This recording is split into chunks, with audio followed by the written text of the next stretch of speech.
A Praia Vermelha, no Rio de Janeiro, Road, um cartão postal banhado pelo sol, escondia em 1920 as sombras de um dos maiores experimentos de isolamento social da América Latina. O Hospital Nacional de Alienados não era apenas uma instituição médica, era o depósito final de uma sociedade que não sabia lidar com a divergência. Por trás de sua fachada imponente, milhares de pessoas eram mantidas sob condições que desafiavam a dignidade humana. O que poucos livros de história contam é que, naquele mesmo ano, o silêncio dos corredores foi quebrado por um grito de fúria. A loucura, tantas vezes silenciada pela ciência da época, decidiu revidar. Este é o relato documental da Revolta dos Loucos, um motim marcado por chamas, sangue e a repressão brutal do Estado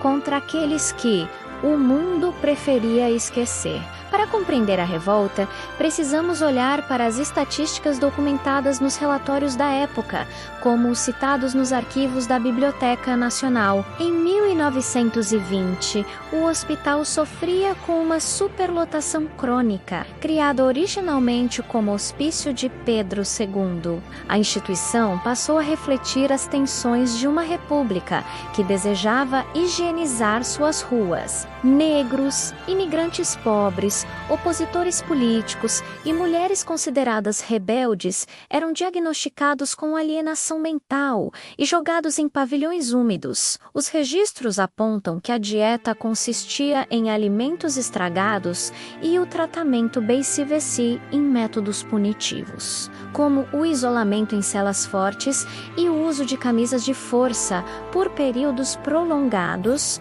De acordo com os estudos de historiadores da medicina brasileira, a taxa de mortalidade era assustadora, atingindo 10% dos internos anualmente. O hospital era um caldeirão sob pressão, onde a falta de saneamento e a truculência dos enfermeiros serviam como combustível. A ciência, naqueles dias, não buscava a cura, mas o controle absoluto dos corpos considerados indesejados pela elite carioca. Na noite de 26 de julho de 1920, o limite foi ultrapassado. Relatos da imprensa da época, como os publicados no jornal O País, descrevem o início de um levante sem precedentes. O gatilho teria sido a punição excessiva aplicada a um grupo de internos no pavilhão de observação, o que começou como uma reclamação coletiva sobre a fome,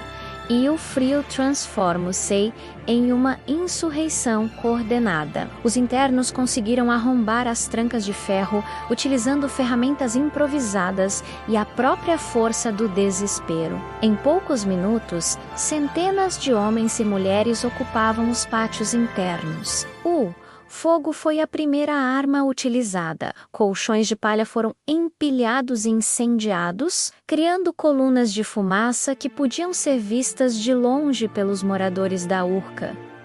Os amotinados não buscavam apenas a fuga, mas a destruição dos símbolos de sua opressão. Livros de registros médicos foram lançados às chamas, enquanto alas inteiras eram tomadas pela massa de revoltosos. A diretoria do hospital, acuada e em pânico, solicitou intervenção imediata. O governo federal, temendo que a revolta servisse de inspiração para movimentos operários externos, enviou a polícia militar e o corpo de bombeiros com ordens claras: restaurar a ordem a qualquer custo, mesmo que isso significasse o uso de força letal contra civis desarmados e desorientados. O confronto durou horas. O som de vidros quebrados e gritos de guerra misturou-se ao barulho das rajadas de água e dos cacetetes.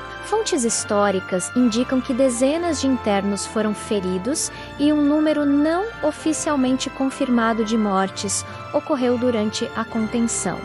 A repressão policial foi desmedida. Aqueles que foram capturados sofreram punições severas. Os líderes do movimento foram transferidos para a colônia Juliano Moreira, um local ainda mais isolado e precário, ou jogados em celas solitárias, sem luz por semanas. A Revolta dos Loucos de 1920 foi rapidamente varrida para debaixo do tapete oficial. O Estado tratou o episódio não como uma legítima reivindicação por direitos básicos, mas como a prova definitiva de que a loucura era, por natureza, violenta e perigosa. Esse evento serviu de pretexto para o endurecimento das leis de internação compulsória, transformando o hospital em uma fortaleza ainda mais fechada. A voz dos internos, que por um breve momento exigiu humanidade, foi abafada pelo diagnóstico clínico e pelo silenciamento institucional, deixando apenas as cinzas de uma luta que a história oficial tentou apagar. Hoje, o prédio que abrigou o Hospital Nacional de Alienados abriga instituições de ensino, mas as paredes ainda guardam o eco daquele 1920.